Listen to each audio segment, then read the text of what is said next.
Bom, pessoal, boa tarde aí. Eu me chamo Alexandre Saboia. Eu trabalho no Cartola já há um tempinho, desde 2007 para 2008.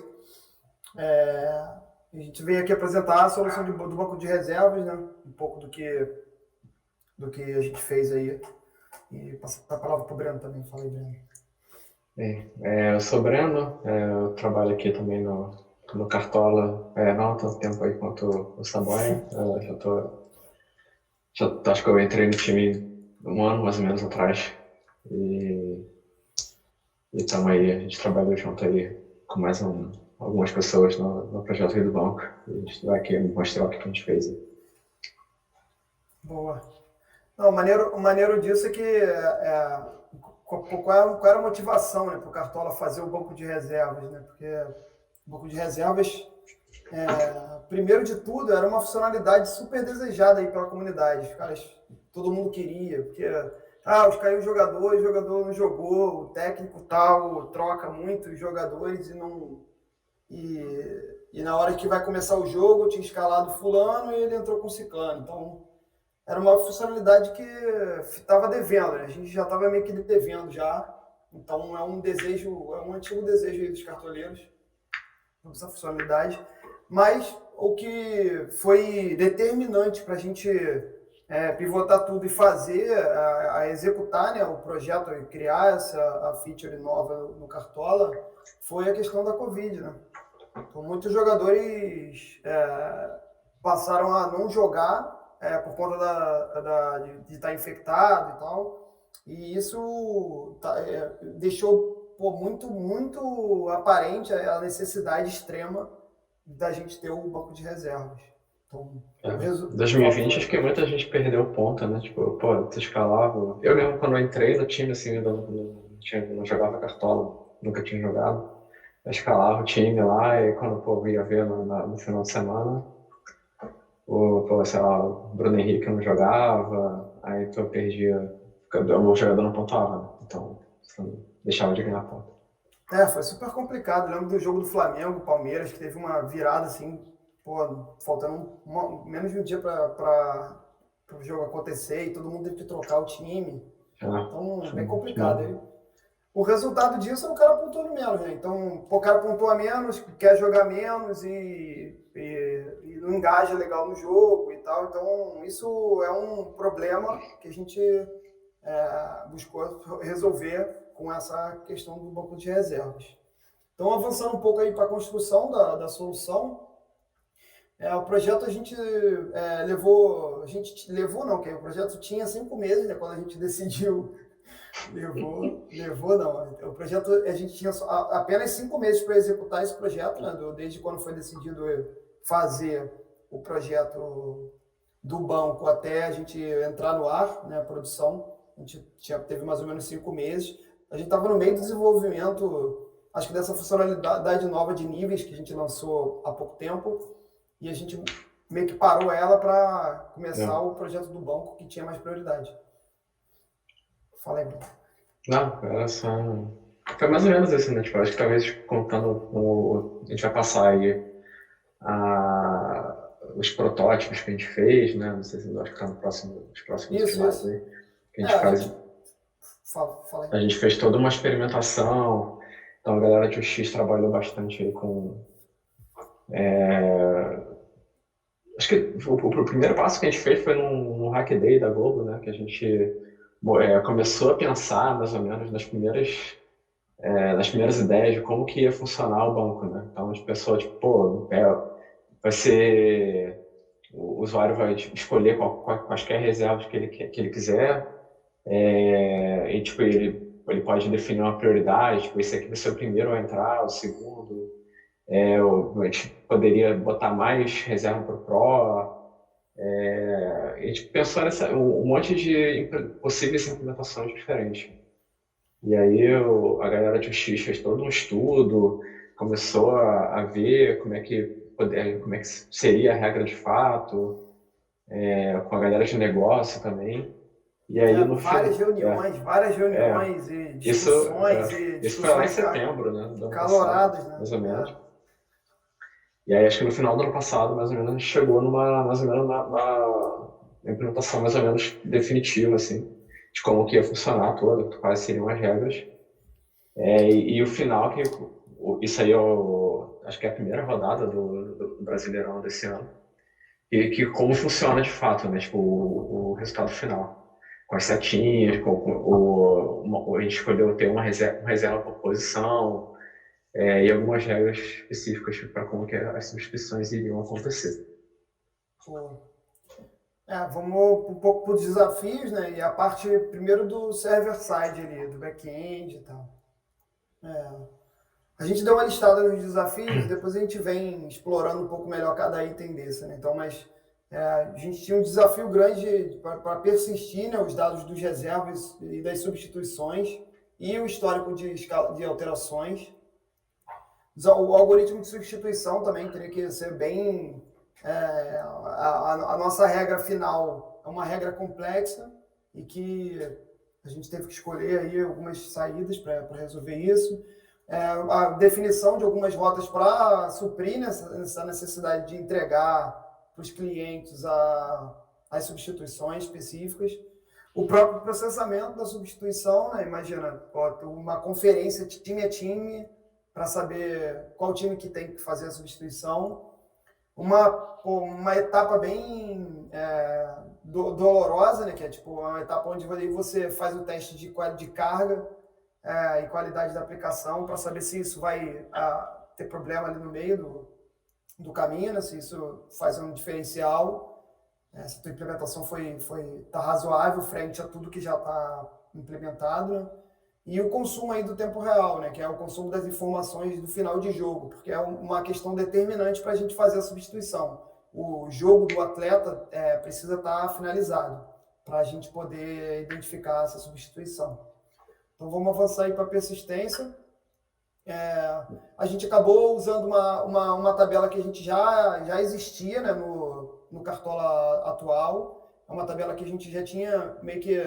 A gente antigamente tinha feito uma refatoração grande para dar performance ao salvar time, né, ao ato de escalar do usuário, que a gente gravava 12 linhas para manter as escalações. A gente criou uma tabela que tem, na verdade, tinha 12 colunas, né, de atletas, e isso deu uma performance muito grande para salvar, e a gente manteve isso com o banco. A gente simplesmente adicionou o banco de reservas ali, um por posição, para salvar da mesma forma e a gente não perder esse ganho de performance que a gente tinha, que a gente teve. Vai daí, Breno. Beleza, depois que a gente salva os reservas, né? Tipo, salvar, a gente faz as operações básicas de CRUD, ali, de inserir os reservas, entregar os reservas,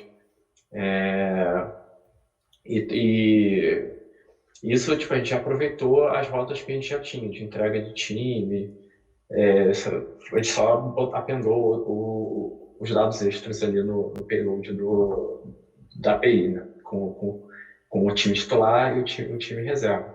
Mas aí a gente teve que começar a pensar em como entregar aquelas substituições no momento que o jogo está rolando, né? E aí a gente pensou, tipo, o algoritmo mesmo de substituição, ele é um pouco complexo, porque ele depende de muitas variáveis dinâmicas. Por exemplo, a gente tem que saber se essa partida do atleta titular já terminou, para saber se ele não jogou. A gente tem que saber se a partida do reserva também terminou, para saber se aí, beleza, a gente pode substituir, porque aí a gente verifica que em alguma daquelas, por exemplo, um dos atacantes não jogou, por exemplo, sei lá, o Bruno Henrique não jogou, e aí o reserva dele, o Marinho, ele jogou. E o Marinho estava na reserva, o Bruno Henrique estava titular, e aí a gente detecta que caiu no caso lá de um não jogar, o titular não jogar e o reserva jogar, e a gente faz a substituição. Então a gente tem que fazer um match, o cruzamento de dados um pouco complexo. E a gente estava pensando se isso ia pesar muito nos clientes. Por exemplo, Para o time do usuário, talvez nem tanto, porque é um time só, mas a gente tem alguns casos, por exemplo, principalmente de liga, que a gente exibe a parcial para até 100 times, ligas que têm até 100 times. A gente exibe a pontuação da rodada, né, do momento ali de parciais dos jogos. E aí, pô, imagina um device Android um pouco mais antigo, com uma capacidade de memória um pouco limitada, processamento limitado. E aí, pô, ficar tipo 100 times tendo que fazer request para saber se quais são as reservas, o titular, sabe? E ficar processando 100 vezes essas substituições. Então a gente acabou tomando a decisão de fazer as substituições no servidor. E isso aí acabou causando algumas coisas que a gente não desejava.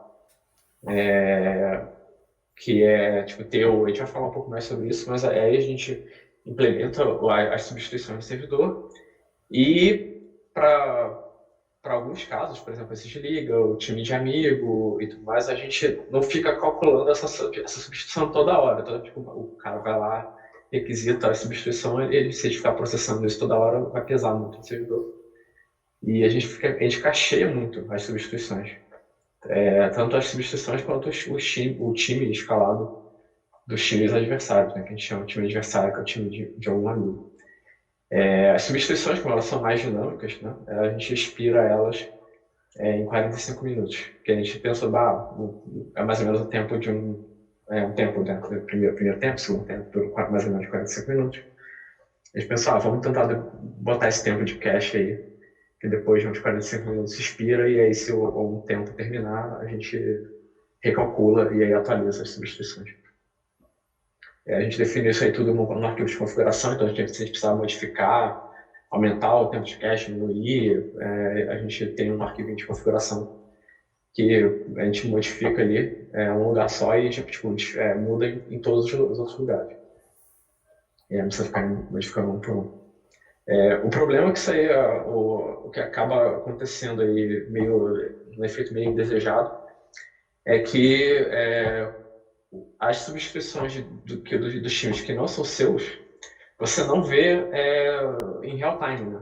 O seu time, por exemplo, quando você está lá, para quem joga cartola, vê lá o seu time, o campinho, com a sua parcial, você está sempre vendo as suas substituições meio que o mais tempo real possível, uma consistência bem forte. Por quê? Porque ela é uma rota autenticada, então a gente nunca cacheia nos servidores de front-end, né? A gente cacheia ela no main cache do servidor, mas é um tempo de expiração bem menor, de tipo 45 minutos. Então é bem provável de que toda vez que você puxa lá, atualiza o campinho, você vai estar mais ou menos vendo a sua substituição meio que acontecendo em tempo real. Mas quando você vai ver o time do amiguinho, você vai bater numa rota que está cacheada tanto no main cache e também vai ter o cache HTTP lá. Então você tem algumas camadas de cache diferentes aí e que isso não synca automático, não synca em tempo real. Então você imagina que você está com o seu amigo do seu lado, aí você vê a sua parcial com, sei lá, 50 pontos e o amigo com o celular do lado pode ver se ele vê o seu time do celular dele, ele vai ver talvez a tua parcial com um pouco menos ou um pouco mais, dependendo de quando rolou a substituição ali. Depende do momento que ele pegou o cache, né? Depende do momento que ele pegou o cache e aí a consistência está dentro do próprio aplicativo do usuário. Dentro do aplicativo está consistente, mas se você olhar entre aparelhos, provavelmente isso vai ficar aparente alguma diferença. A gente fez umas definições de rotas também, como o Breno falou aí, mais atrás, essa questão da rota dinâmica, a rota do time, que é essa rota autenticada, né? Que entrega os reservas. Então, essa rota é uma rota dinâmica sempre entregando a verdade para o próprio usuário. O usuário que está jogando, que está logado, recebe o time e os reservas dele. E uma rota que tem o time ID, que é essa rota de time adversário que que recebe, que você não vê se o mercado estiver aberto, você não consegue ver o time que o seu amigo escalou. Então, essa rota a gente consegue cachear ela por um tempinho maior. E a gente optou em entregar as substituições, como a gente tinha falado anteriormente ali, em rotas separadas. Uma rota alfa para entregar as suas substituições, as substituições do cara que está logado no app, né? Que entrega ali calculado naquela hora, naquele tempo, e a substituição do time adversário, né? Que é a mesma ideia, do time do seu amigo. Que aí sim ele tem uma variação de cache maior. Por que a gente fala pra caramba dessa questão do cache e dessas camadas serem um pouco mais complicadas? Porque quando a gente grava esses caches os caches de front-end ali, né, passando o header do MaxAge ali, do cache control MaxAge, esses caches eles ficam presos em cada instância de server de front-end que a gente tem. Então hoje a gente tem a gente usa o Nginx, né, com um rapaz aqui do Tsuru, que é o Nginx, que a gente tem, se eu não me engano, 16 instâncias, e que cada uma delas ela grava um cache ali. Quando ela retorna por esse cara, ele guarda esse cache. Então, isso é multiplicado por essas 16 instâncias.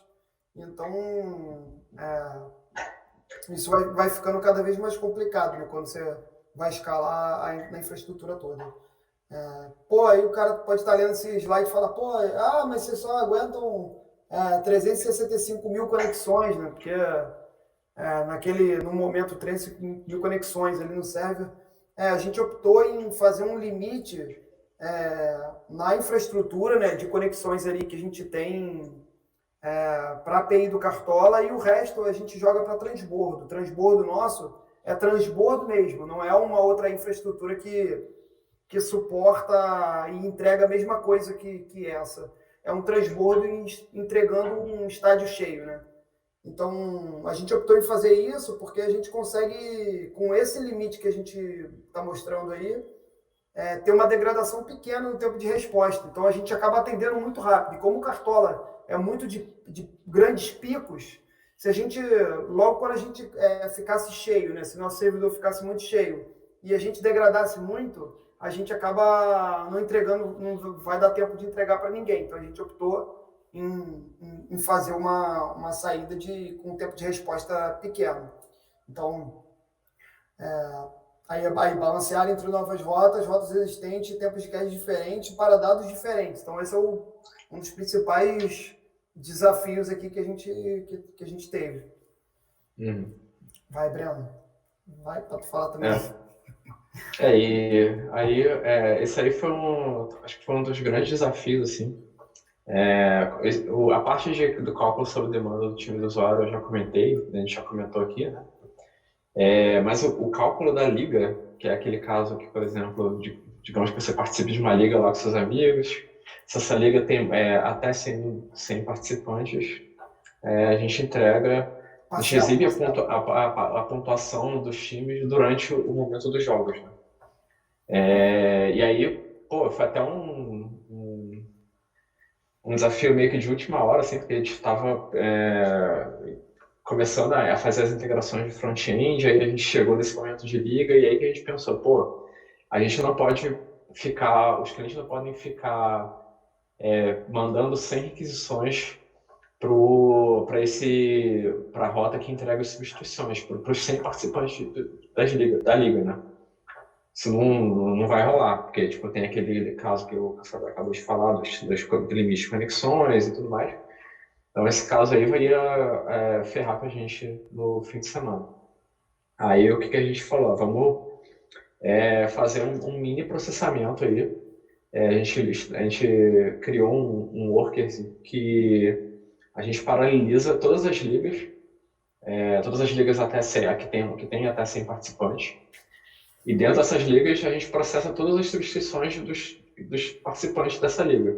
A gente precisou também consultar o sinal de final de partida, né, vindo lá do tempo real, porque a gente precisava do final de verdade do jogo, para poder usar como input lá para o processo de substituição, né?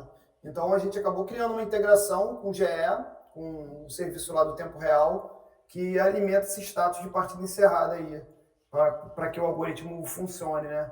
A gente não, a gente fica com esse dado voando, né? A gente só fica com esse dado cacheado, porque a gente não usa esse dado para mais nada, a gente não persiste ele e tal.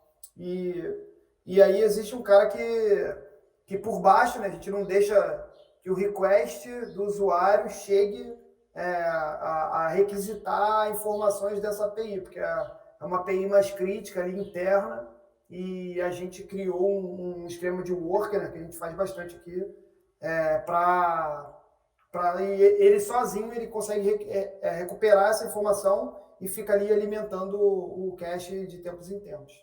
Então foi uma integração bacana. Esse exemplo aí é a vitória do Mengão aí, ó.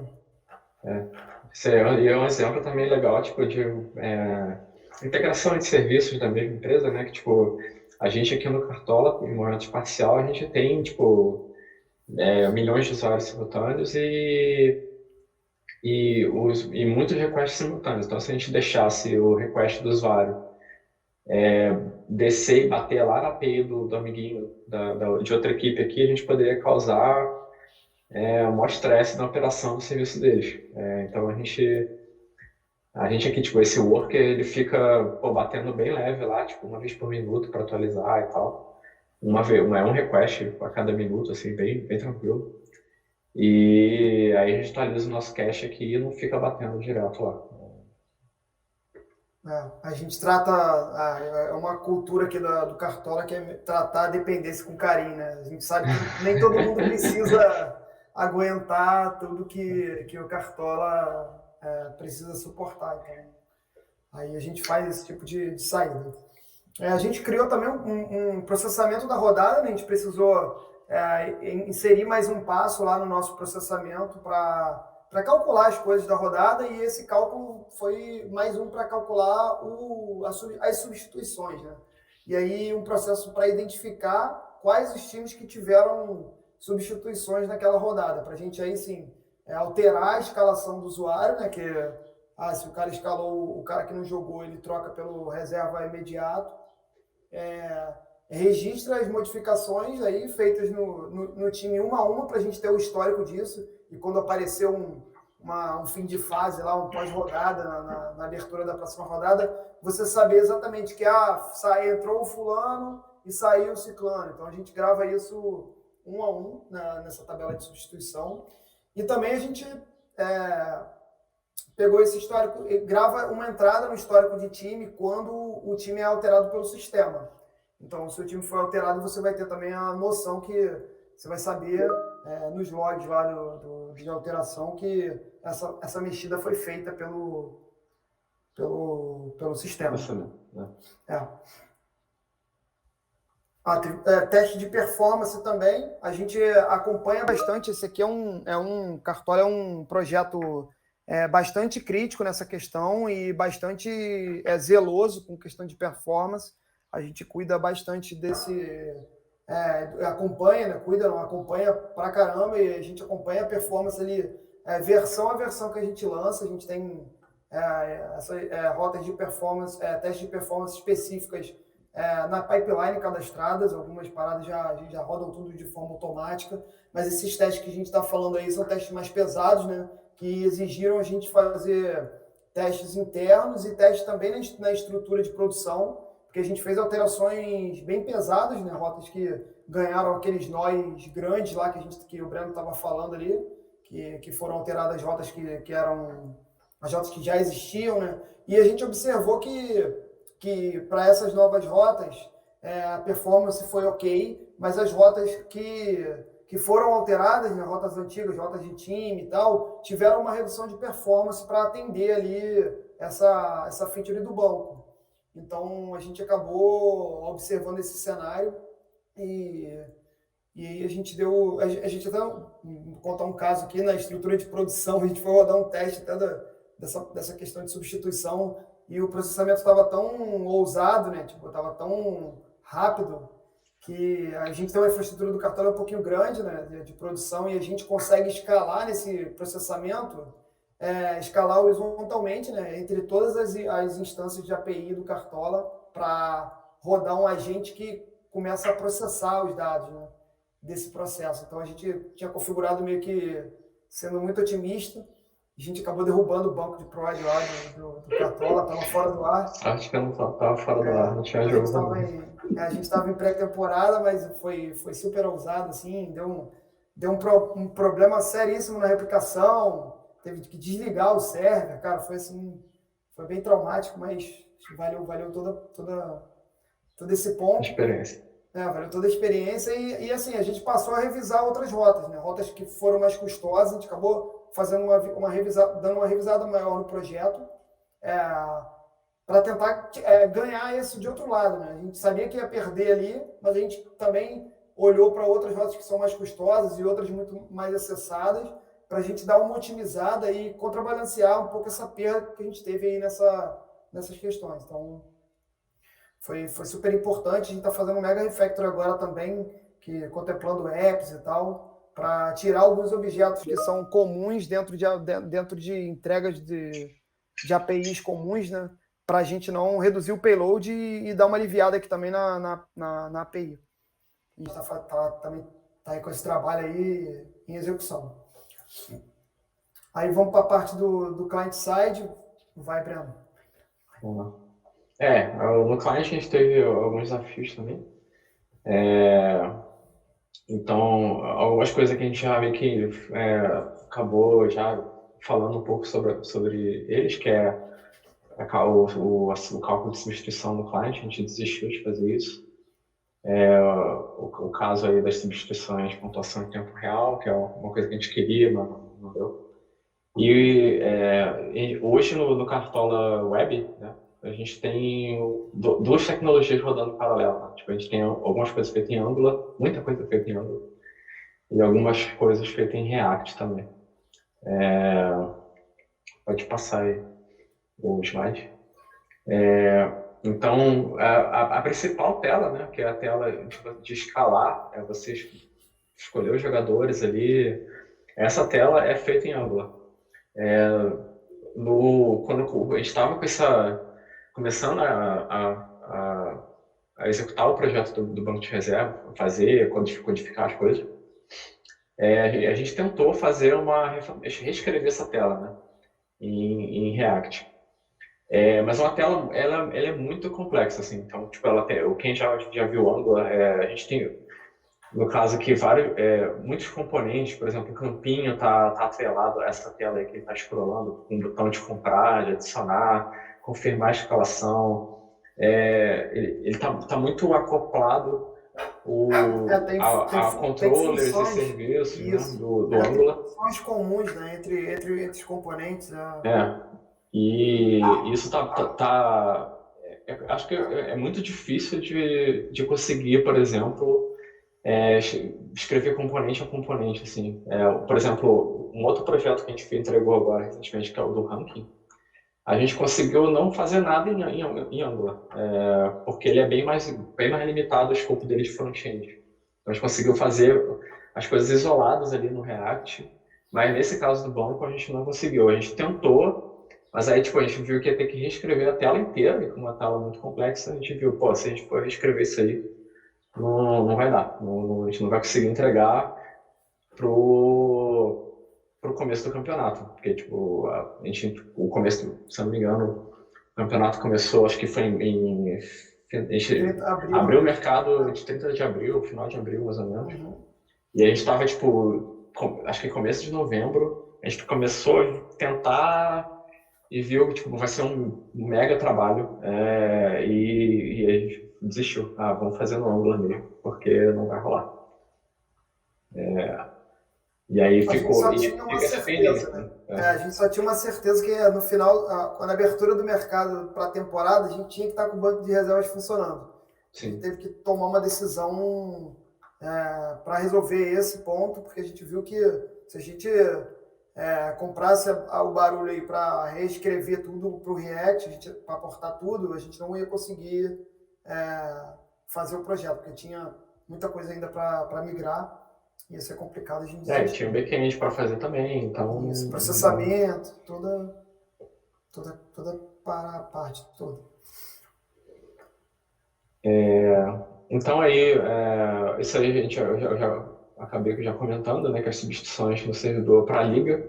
Então aí no GIF aí que está passando aí, você vê, por exemplo, uma liga nossa interna aqui, que você consegue ver a pontuação do time no fim de semana, tipo, quantos pontos os participantes daquela liga estão fazendo lá. Então, você dá para tu ver mais ou menos se você está indo bem naquele final de semana ou não, comparado, se tu vai subir de posição. E aí é o caso daquele mini processamento que a gente fez, que entrega os atletas já substituídos, e aí você já vê ali mais ou menos qual que é a pontuação mais ou menos aproximada de todos os times já com as substituições. Essa tela também é em Angular. Essa tela específica aí, ó, a gente não mexeu nada nela. Mas um caso que a gente tem hoje é que, por exemplo, a gente exibe a pontuação em pontos que são feitos em React e em pontos que são feitos em Angular. Então a gente tem que pegar aquela rota de substituição e meio que fazer a atualização de parcial, né? Nos dois. Então a gente tem algum código duplicado, tanto em Angular quanto no React. Isso é meio ruim também. Mas espera-se que um dia a gente consiga ter tudo em React e matar de vez o Angular. Mas ainda não aconteceu isso aí. Não. E aí, um resumo também do que a gente já falou do cache HTTP. Muitas rotas autenticadas não tem cache control, mas as rotas abertas, tipo a rota de time do amigo, rota de liga, essas rotas têm cache HTTP. Então, aquele problema que a gente falou de as pontuações dos times não estarem 100% refletidas. Você pode ver um ponto, mas um ponto seu e o amiguinho do lado vai ver outro ponto e o outro fulano vai ver outro ponto também. Vai depender muito de como que está o estado de cache que você pega para você calcular o ponto de uma liga ou do time do amigo. Acaba sendo que a percepção, você não consegue perceber isso assim fácil, né? Porque também a gente entrega lá os scouts para você calcular a pontuação, ele também tem uma cadência de cache. Então acaba vendo meio que na cadência, e aí quando as coisas vão se limpando, isso vai ficando meio que certo, né? E aí quando termina a rodada, beleza, termina todos os jogos, o processamento vai, tipo, já tá tudo estável, né? Então ele processa tudo, salva a pontuação final de todos os times, aí tipo, virou o mercado, virou a rodada, abriu o mercado de novo e aí todo mundo vai ver o ponto final mesmo, aí tá tudo consistente. É isso aí. Bom, é isso. Cara, a gente tem bastante vaga aí na Globo. A gente tem vaga até aqui na área de esporte também. Para desenvolvedora. Quem tiver, aqui eu sempre falo isso, aqui é uma empresa super desafiadora, né? Que a gente precisa fazer sistema para milhões aí, sistemas para quem gosta dessa questão de carga, e mexer com a vida das pessoas também, né? A gente faz um sistema aqui que invade um pouco a vida das pessoas. GE, Cartola, G1, isso aí, BBB.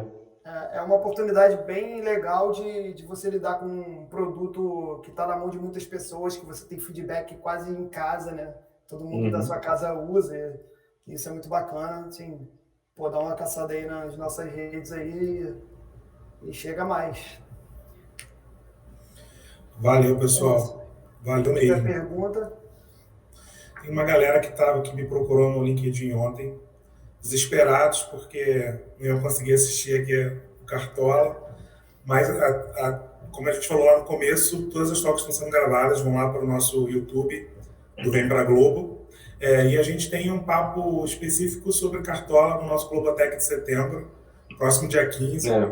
Segue a gente lá daqui a pouquinho. Segue a gente lá no Vem Pra Globo, que em breve a gente vai começar a divulgar isso por lá. Mas quem estiver acompanhando por aqui... tem uma pergunta aqui, ó. Dúvida não sobre a Talk, mas do Cartola em geral. Como é computada as pontuações? Isso a gente pega. A gente tem um serviço chamado SDE, né? Que o SDE, usa uma API de uma empresa de estatística esportiva.